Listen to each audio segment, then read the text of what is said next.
a Ana me deu um presente, um desafio, um presente, que é falar da nossa irmã Anália Franco, que é a protetora, né, a mentora da casa, dessa casa que nós amamos tanto e que estamos com tantas saudades.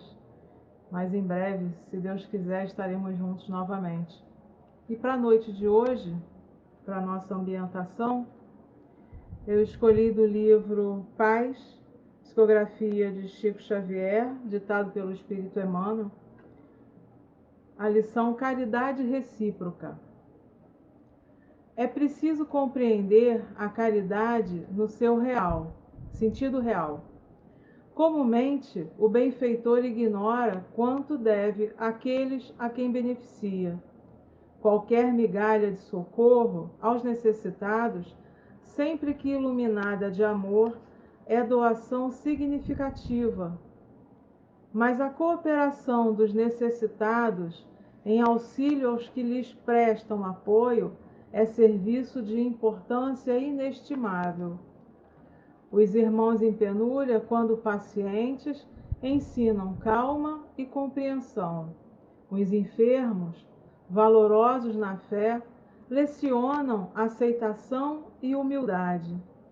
Quem estende perdão aos ofensores, auxilia-os na renovação para o bem.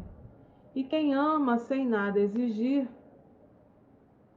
constrói em silêncio o reino do entendimento maior, no íntimo daqueles que lhes fazem amados, ainda mesmo quando se mostrem indiferentes. Diz-nos a sabedoria evangélica: melhor é dar que receber. Isso acontece porque os que praticam a beneficência e a tolerância colhem benefícios espirituais que não poderiam adquirir em lugar algum. Então vamos fazer nossa prece, solicitando aos nossos amados irmãos do plano espiritual que nos auxiliem nessa noite de estudos, a todos os nossos protetores, aos espíritos que nos amam, que nos acompanham, que nos orientam, que nos protejam, que nos ajudem nesses momentos de dificuldade, que tragam um pouco de paz aos nossos corações, para que tenhamos dias mais leves, mais tranquilos, até conseguirmos reorganizar as nossas vidas diante dos momentos de dificuldade que passamos, na certeza sempre de que o nosso Mestre nos acolhe, nos acompanha e nos orienta. Ele sempre será o nosso norte, o nosso leme, o nosso modelo. Que sigamos os seus passos, para que assim possamos estar em paz conosco e com o mundo. Que os Espíritos possam nos abençoar nesta noite e que Jesus fique conosco hoje e sempre. Graças a Deus. Então vamos lá para o nosso estudo. A gente tentou fazer uma pesquisa rápida, não só utilizando os apanhados de informações da doutrina espírita, porque a Anália tem uma vida muito rica. Ela foi uma educadora de um trabalho muito intenso na área da educação, então eu aproveitei que eu ia trazer falando da caridade e vou falar também um pouquinho dessa trajetória dela na educação, que também é muito importante, e lá no final a gente vai ver como uma coisa, né, acabou se aliando a outras, as atividades nunca tiveram isoladas. Ela conseguiu fazer o que a maioria de nós profissionais tenta fazer, que é unir a nossa crença, né, a nossa atividade profissional, sempre no intuito de fazer sempre o melhor naquilo que nós nos preparamos, que estudamos. E a Anália conseguiu fazer isso com uma maestria impressionante. No dia 1º de fevereiro nós comemoramos o nascimento dela, e aí o pedido da Ana em fazermos esse estudo. Mas a Anália tem um histórico que é bem interessante, né? E esse histórico eu fui buscar, além das obras espíritas, né, as obras da codificação, as obras de apoio, eu trouxe estudos de Zeus Van Tuyl, no livro Grandes Espíritas do Brasil, editado pela FEB, mensagens sobre caridade do espírito Caibar Schutel, do livro Fundamentos da Reforma Íntima, e estudos do Alexandre Ramos de Azevedo, Os Espíritas e Anália Franco, está disponível na internet, e Daniela Fagundes Portela, são dois pesquisadores. Da Daniela Fagundes são as primeiras escolas maternais de São Paulo, a experiência educativa de Anália. Bem interessante, os dois textos estão disponíveis na internet para quem quiser consultar. O texto da Daniela é mais focado para a educação, mas tem muita informação interessante do trabalho. Para a gente falar de Anália, a gente precisa retornar ao seu nascimento. Anália nasceu numa família católica. O pai paulista, Antônio Mariano Franco Júnior, e a mãe pernambucana, Teresa Franco. Só que Anália nasceu na cidade de Resende, no Rio de Janeiro, em 1853. Morou em Resende até os 8 anos. Quando ela completou 8 anos, a família se mudou para São Paulo. Anália foi educada por sua mãe, que também era professora, e eu acredito de quem tenha herdado, né, o amor pela educação. Quando a família chegou em São Paulo, morou em diversas cidades e sempre a mãe trabalhando com educação e a Anália acompanhando. Aos 15 anos, a Anália iniciou no magistério e na época ela trabalhava como auxiliar da sua mãe. Ali já nascia, né, a futura professora, já nascia esse dom, né, já vinha de berço, mas a Anália foi construindo essa trajetória na área da educação. Em 1872, ela se diploma como normalista, passa a trabalhar em São Paulo e em 1906, ela tem, né, um grande período, aí ela se casa com Francisco Antônio Bastos.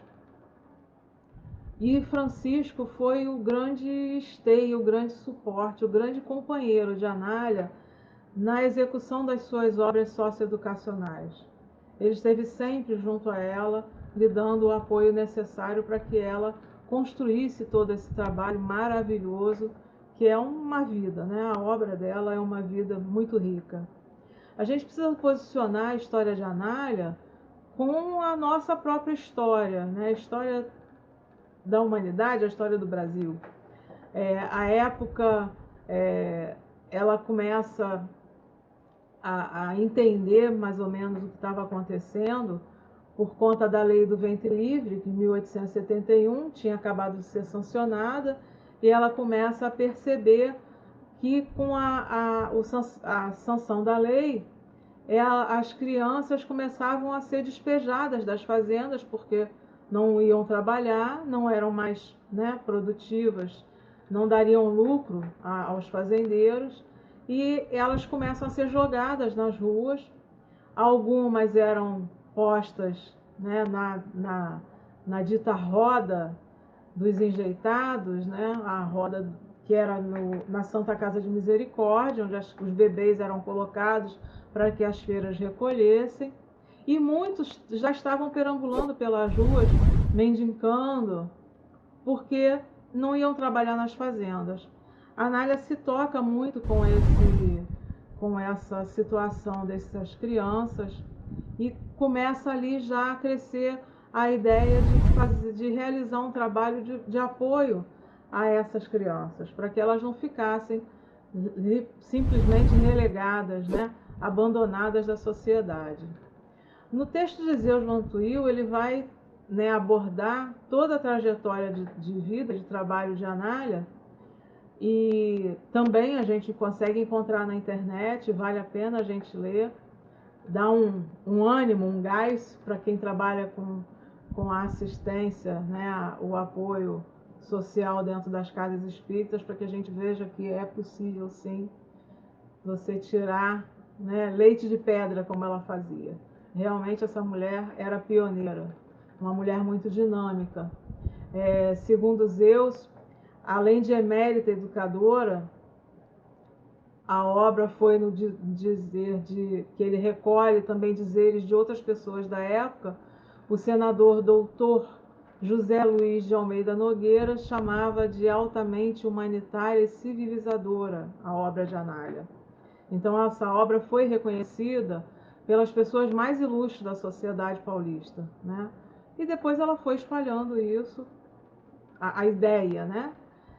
Anália também se revelou como jornalista, poetisa, romancista, musicista, teatróloga, contista e conferencista. O contista era muito interessante porque ela criava as historinhas para as crianças dos abrigos, né, das casas de acolhimento que ela fundava. Então, para a distração das crianças, ela mesma criava as historinhas, ela fazia as peças teatrais, ela, né, propunha essa atividade com as crianças, né? Fundou e redigiu vários periódicos educativos e colaborou em publicações em jornais do Rio de Janeiro e São Paulo, em inúmeras cidades do estado de São Paulo. Escreveu romances A Égide Materna, A Filha Adotiva e A Filha do Artista. Publicação na área de educação dela é imensa, imensa. E nesse período iniciava assim o maior ministério de Anália. Anália não só ensinou aqueles que ela trouxe para dentro das suas instituições, né, os atendidos, os assistidos pelas suas obras, mas ela deu e ainda dá, pelo seu exemplo, um grande ensinamento a todos nós, principalmente aqueles que conviveram com ela, que trabalharam com a Anália dentro desses projetos, dentro dessas instituições. Ela fez o ensino da caridade. Não uma caridade como algumas pessoas entendem, e a gente vai trabalhar isso no nosso estudo bem rapidamente, né? Porque não dá para a gente se aprofundar muito. O estudo é só para a gente despertar o interesse para que a gente conheça a história dessa mulher vigorosa, né? Talentosa demais, e também para que a gente busque nas obras espíritas entender como é essa relação do espírita dentro da sociedade. Anália ensinou para todos nós o amor em ação. É a caridade. A caridade é o amor em ação. E ela ensinava aqueles que ela sabia que podiam estar com ela fazendo. Aqueles que conviviam também aprenderam esses ensinamentos, porque ela não detinha o conhecimento com ela. E isso também é uma atitude muito caridosa, que poucas pessoas conseguem entender esse desprendimento. Muitos de nós, ainda muito egoístas, adquirimos o conhecimento e guardamos, para que nós sejamos sempre necessários. Não, o conhecimento é para ser distribuído. Necessária é a obra. Nós não somos necessários. A obra sim é necessária. A obra de Jesus é sempre necessária. Segundo a pesquisadora Daniela Fagundes Portela, no texto que eu fiz referência, Anália construiu 110 instituições infantis, incluindo instituições profissionalizantes. Eu vou ler aqui porque são muitas coisas.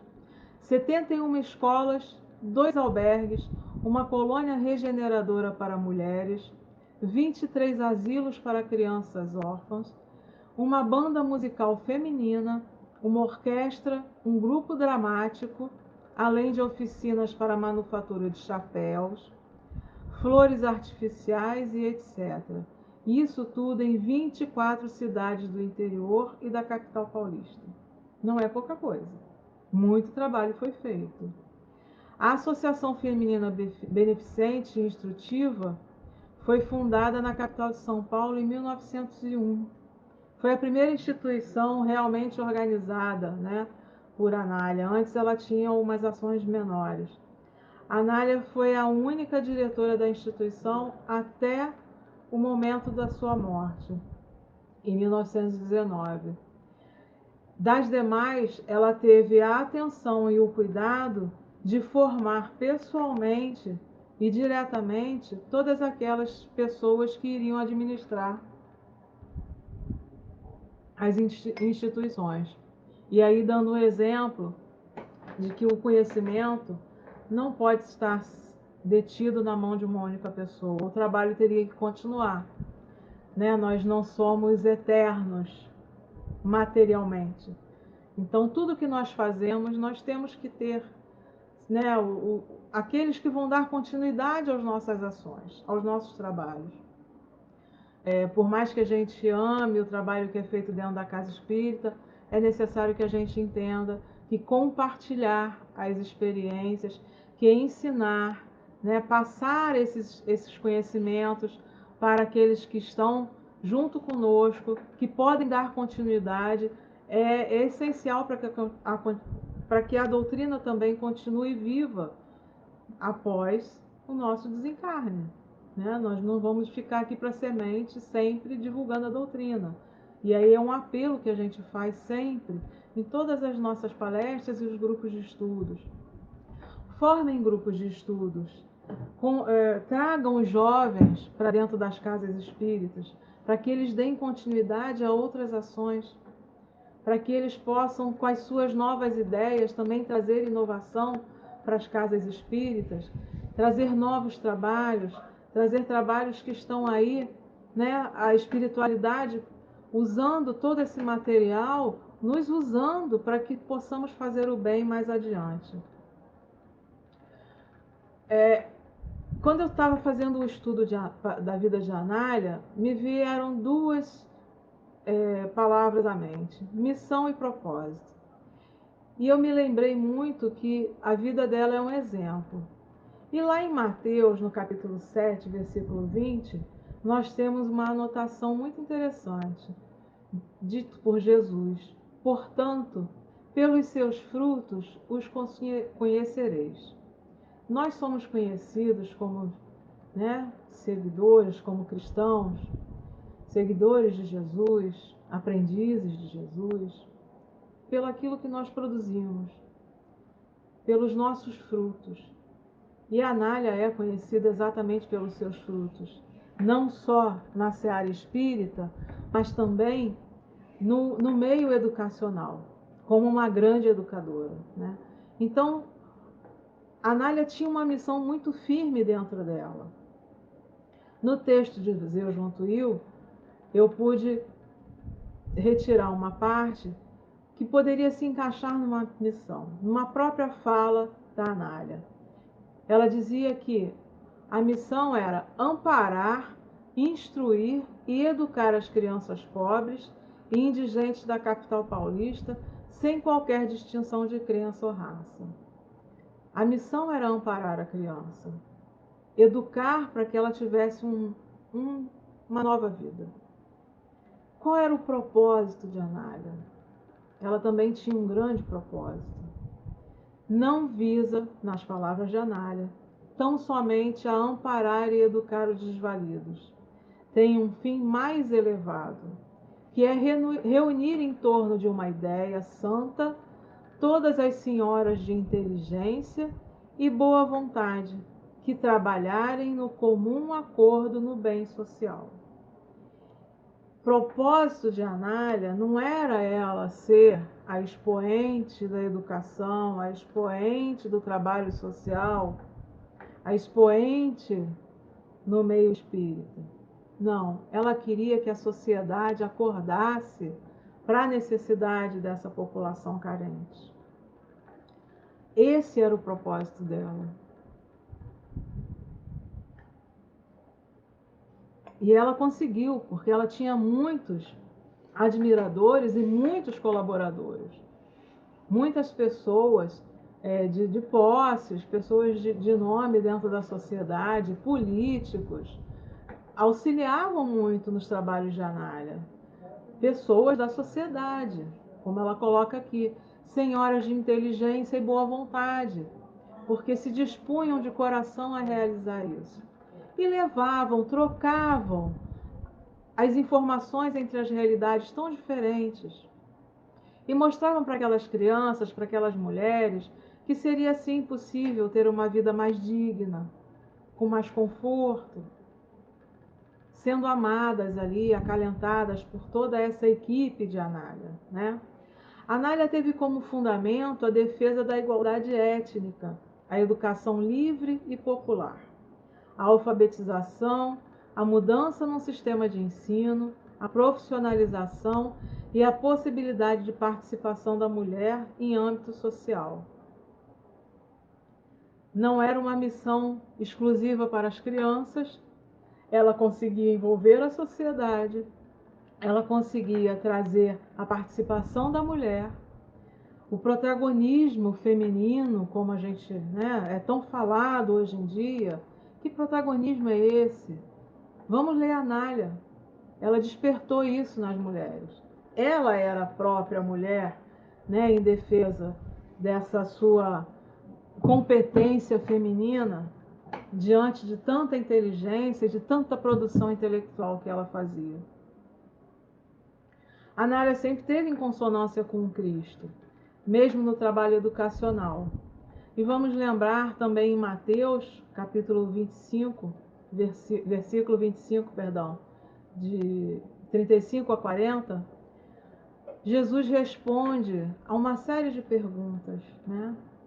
E ele responde: em verdade vos afirmo que sempre que o fizestes a um destes meus pequeninos irmãos, a mim o fizestes. Parece que essa era assim o lema na mente de Anália. Porque a Anália não via obstáculos para isso. Ela queria fazer esse trabalho de acolhimento dos pequenos irmãos. Os pequenos, crianças, os pequenos desprovidos, abandonados, os pequenos adultos largados pela sociedade, esquecidos, anulados. Nos diz Zeus Vantuil que, recebendo a associação crianças de todas as crenças religiosas, isso era uma ideia de Anália, bastava o ensino das verdades fundamentais das religiões em geral, como a existência de Deus, a imortalidade da alma e o ensino da mais pura moral, para despertar no coração delas a atividade espiritual no sentido do amor a Deus e ao próximo. Anália não fazia proselitismo dentro das suas instituições, poucas pessoas sabiam, e é até difícil a gente confirmar que ela é espírita. A gente sabe por conta de todo o trabalho da Seara, de todas, né, as informações dentro do meio espírita, mas ela nunca se declarou espírita, apesar de se declarar muito gratificada com o ensinamento da doutrina, sendo esse um grande suporte para ela. Mas ela não levava a doutrina em si para as instituições. Ela levava o ensinamento do Cristo. A base doutrinária estava ali. A existência de Deus, a imortalidade da alma, o ensino da mais pura moral, o amor a Deus e ao próximo. Então estava totalmente em consonância com Cristo, né? Sofreu uma oposição muito forte do clero, ao ponto de quererem prejudicar o envio de donativos e mantimentos para as instituições. Recebeu duras críticas em jornais, e ela nunca desistiu, porque ela era uma inovadora, era uma guerreira, né? Era uma mulher como dizia na época da minha avó, uma pessoa de brios. Então ela nunca desistiu da sua missão. Ela sabia o que ela tinha que cumprir, né? Zeus Vantuil relata que ela encontrou uma oposição tão forte que num jornal do clero foi orientado que a associação feminina era um embuste e que os católicos não podiam concorrer para a fundação e manutenção das escolas maternais, em extremo perigosas para os sentimentos religiosos das crianças. Às vezes a gente fala daquilo que não conhece. Ao invés de conhecer o trabalho, foi mais fácil atacar. E anos depois, também tem um relato de Zeus muito interessante, que a Anália encontra com um padre que era muito bem quisto, e as pessoas nesse encontro ficam muito receosas, porque como que ia se dar, né, esse encontro entre os dois, ela tendo sido tão atacada pela igreja e ele, um padre, e eles se dão muito bem. Anália busca ele pedindo auxílio, né, e instrução com relação a fazer o bem, e ele declara a ela que na realidade ele é que teria que aprender com ela diante de tantas obras que ela já havia realizado. Então, duas almas que realmente estavam trabalhando para o Cristo, trabalhando para o bem das pessoas, trabalhando para o bem comum, sem olhar as suas diferenças das religiões, né? Sem olhar as suas diferenças de pensamentos, porque o único objetivo era o bem-estar social. A Anália lutou com muitas dificuldades, mas por suas obras sempre foi reconhecida e sempre foi apoiada.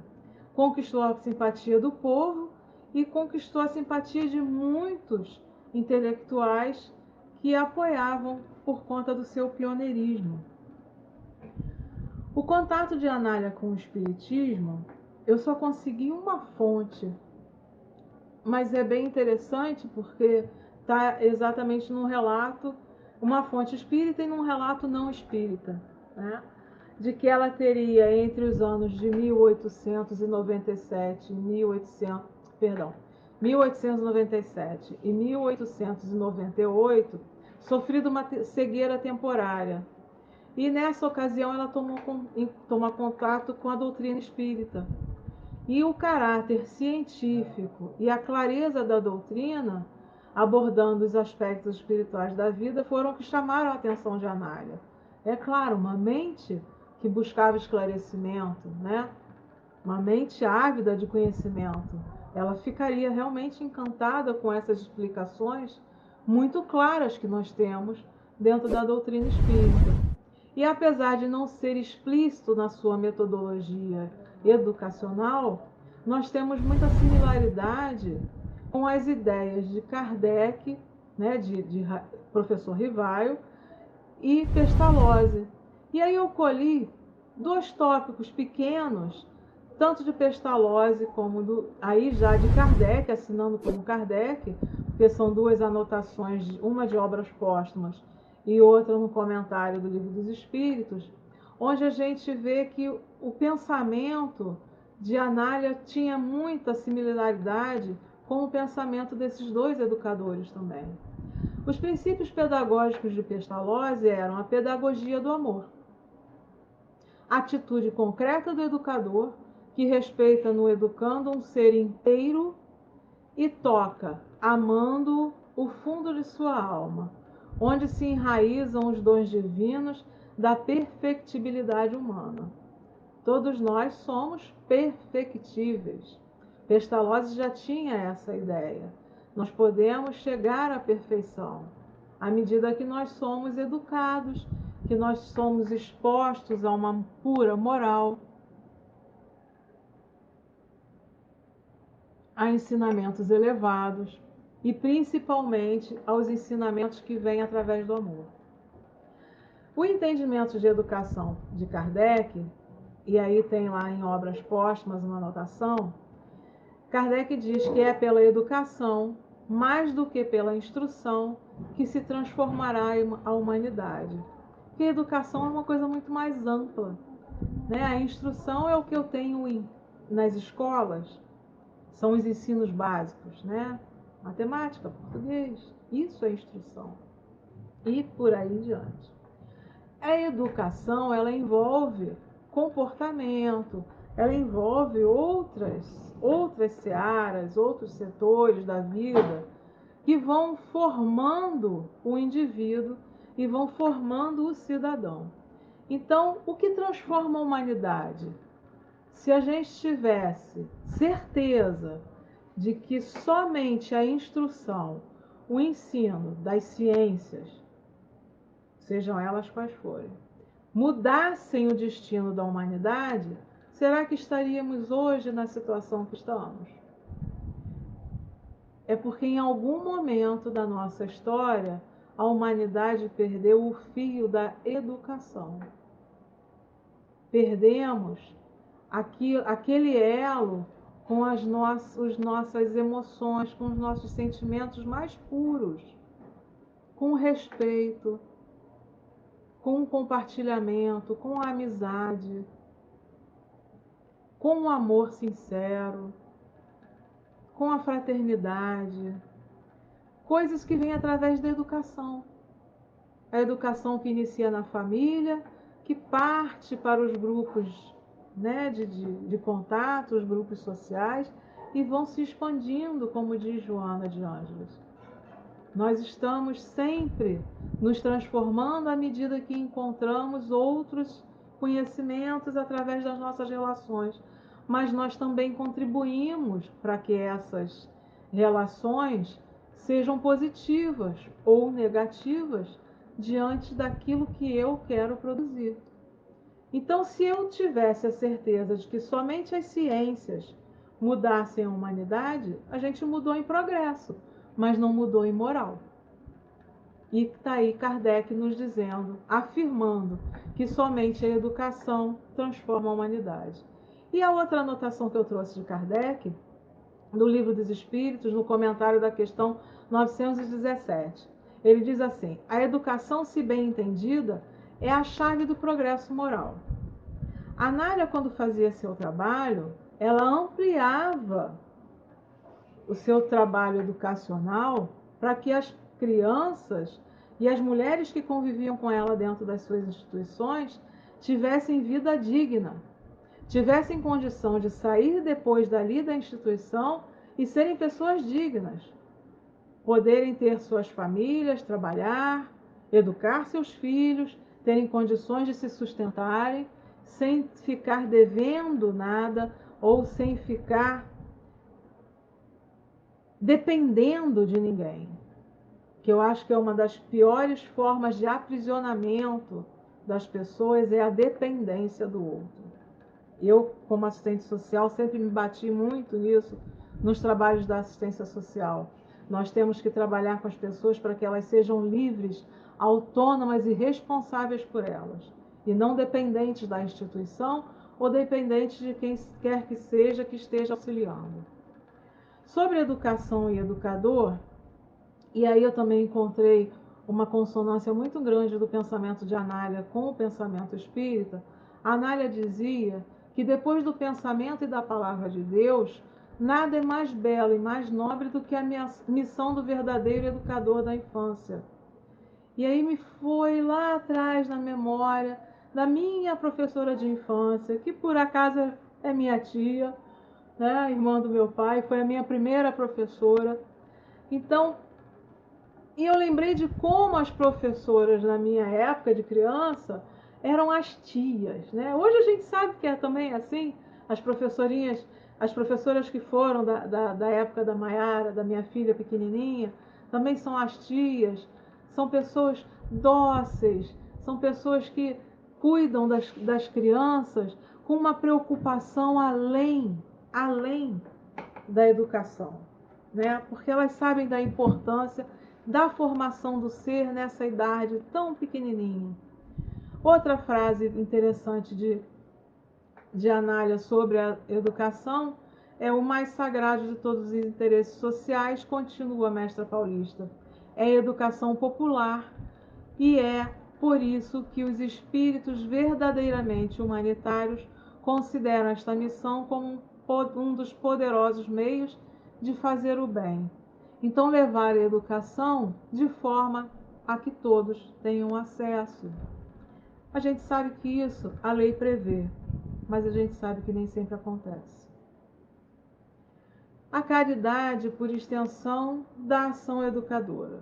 Quando eu falei que a Anália conseguiu conjugar as suas duas grandes, né, ações, a função ou a ação educacional e a ação protetiva, a ação de assistência, ela sempre teve em mente isso, né? E ela dizia que o fim das instituições, né, a finalidade das instituições, era procurar diminuir cada vez mais a necessidade da esmola.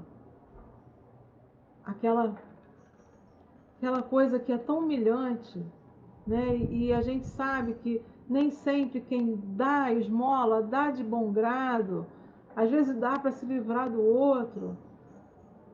E isso humilha às vezes a pessoa, não é uma situação favorável para ninguém, para ninguém. E ela tinha essa preocupação já na época dela. Uma outra preocupação era com o desenvolvimento da educação e do trabalho, porque as pessoas precisavam gerar a própria renda para não serem dependentes de ninguém. Prover, como ela dizia, o bem-estar e a moralidade das classes pobres.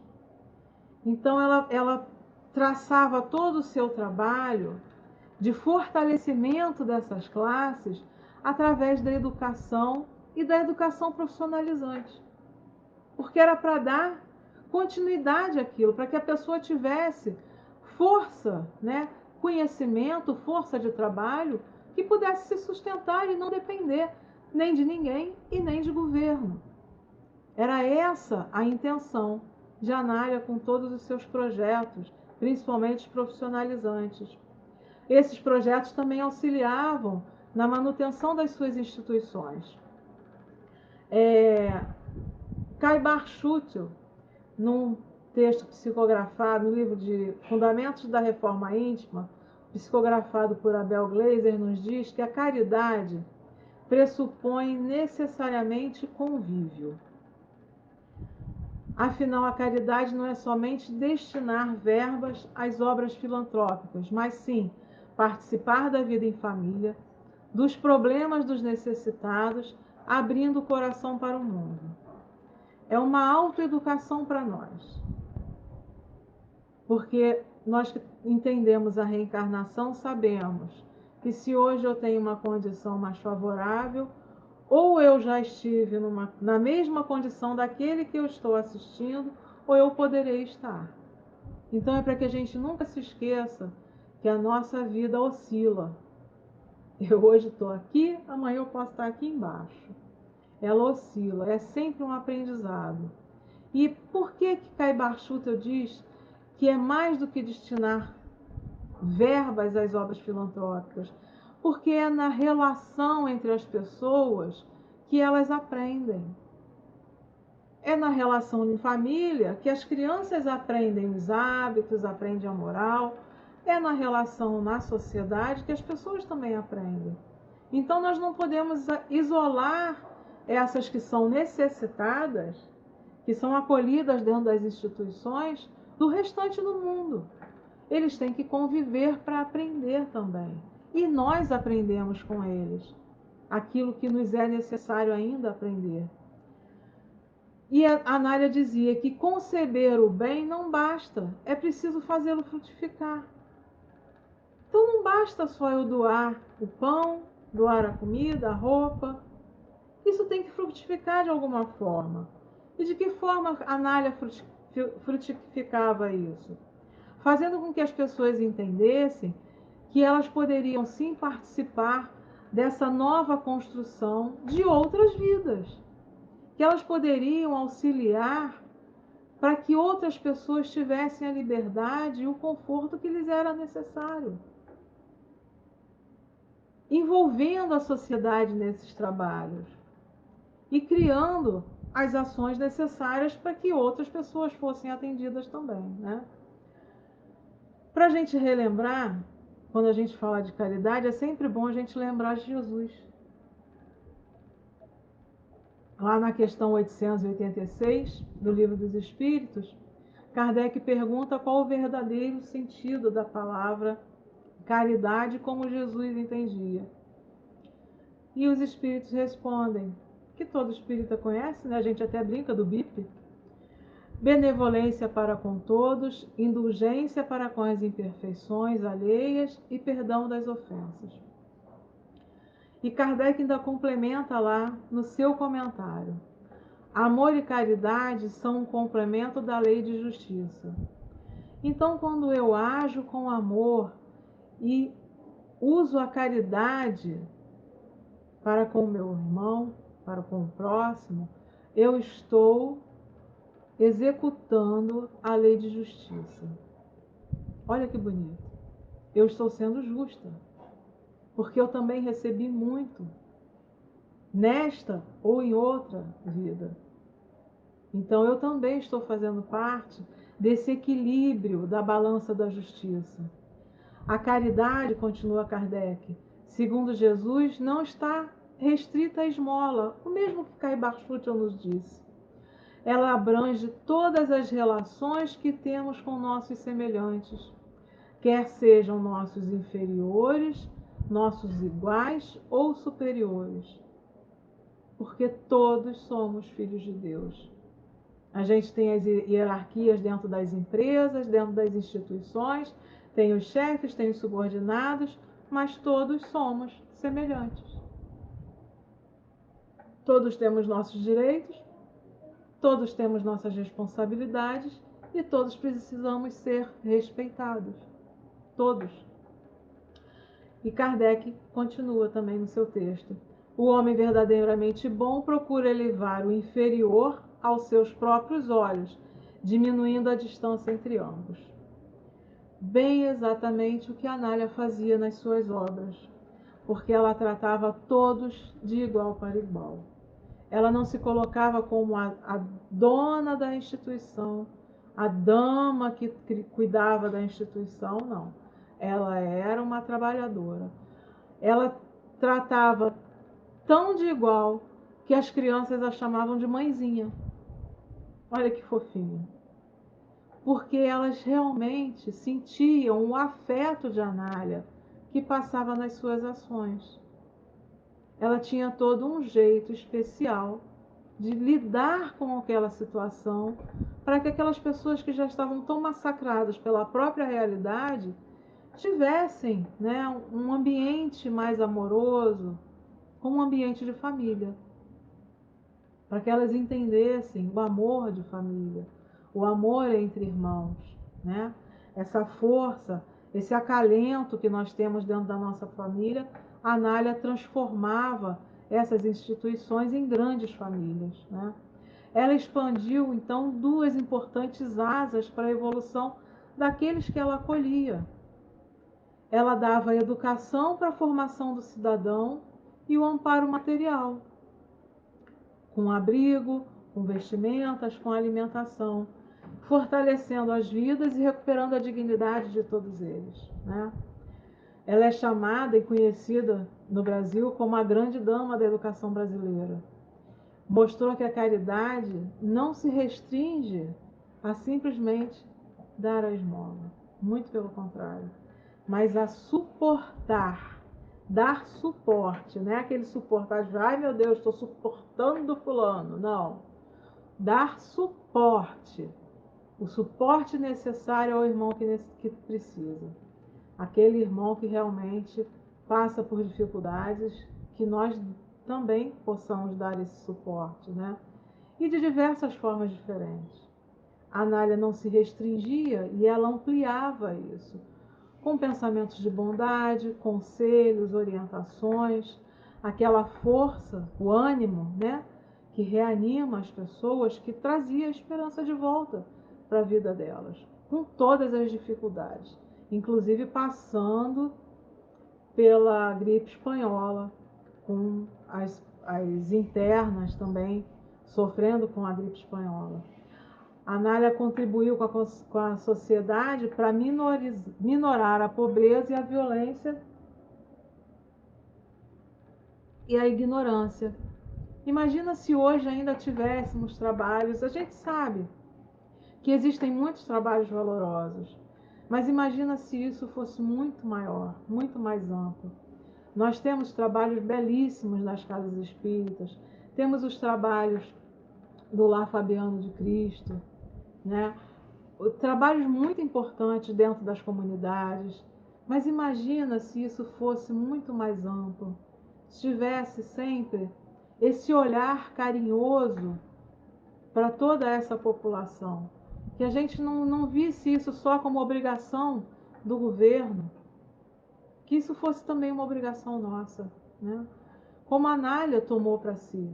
A indignação dela com aquela situação que ela vivenciava, que iniciou lá com a lei do ventre livre e a situação daquelas crianças postas na rua, saídas, expulsas das fazendas, fez com que ela sonhasse e concretizasse todo esse trabalho.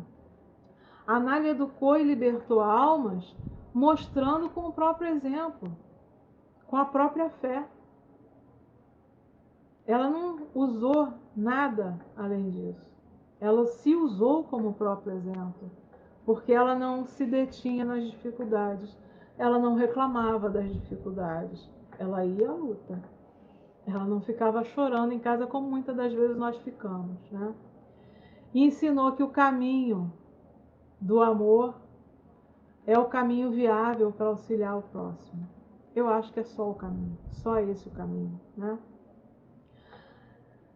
Por isso que chamavam, e Zeus conclui no seu estudo, no seu texto, de forma muito carinhosa, trazendo uma frase do Dr. Ulisses Paranhos, dizendo que Anália era o padrão para a mulher brasileira, cuja missão na Terra foi sempre um verdadeiro e constante evangelho, de beneficência e bondade, fazendo jus ao cognome que lhe deram, Anjo da Caridade. É um exemplo que não é difícil de ser seguido, que não é difícil de ser reproduzido. Podemos iniciar com pequenas atitudes, com pequenas ações, com pequenos olhares, com pequenas atenções àqueles que nos buscam, que estão ao nosso lado, que estão sempre buscando o amparo por onde passamos. A nossa vida é repleta de buscas, de conquistas, de trabalho, mas também de muita responsabilidade. A Anália se responsabilizou não só pela vida da família, mas por muitas vidas e muitas famílias, uma grande família espiritual que ela conquistou com todo esse trabalho, com todo esse amparo que ela promoveu na sociedade. Que a gente possa usar o exemplo de Anália, trazendo para nós essa garra dessa mulher, essa força que essa mulher tinha, numa época onde a mulher nem tinha voz. E ela conquistou com tanta maestria esse belíssimo trabalho, ao ponto de ser chamada de anjo da caridade. Que sejamos não anjos, mas que sejamos tarefeiras também de Anália, tarefeiras de Jesus, no trabalho de amor ao próximo. Meus irmãos, esse era o singelo estudo que eu queria trazer para vocês. Agradeço muito a oportunidade, agradeço a benevolência de vocês em ouvirem, uma grande caridade também de vocês. Vamos fazer a nossa prece de encerramento, pedindo ao nosso Mestre Jesus que nos ampare a todo, que olhe por todos nós, Senhor, pelo nosso planeta, que acalme nossos corações, trazendo a certeza de dias melhores, fortalecendo nossa fé em Deus, em dias claros, em dias de felicidade, em dias de harmonia e paz. Que estejamos sempre, Senhor, dispostos a receber os trabalhos que nos são responsabilidade e a executá-los com todo o amor que for possível, e assim contribuir para o benefício de todos os nossos irmãos, junto à sua seara. Fique conosco, Mestre. Abençoa-nos, hoje e sempre. Graças a Deus. Meus irmãos, beijos de muita saudade em vocês de Paulo de Fronten. Fiquem com Deus.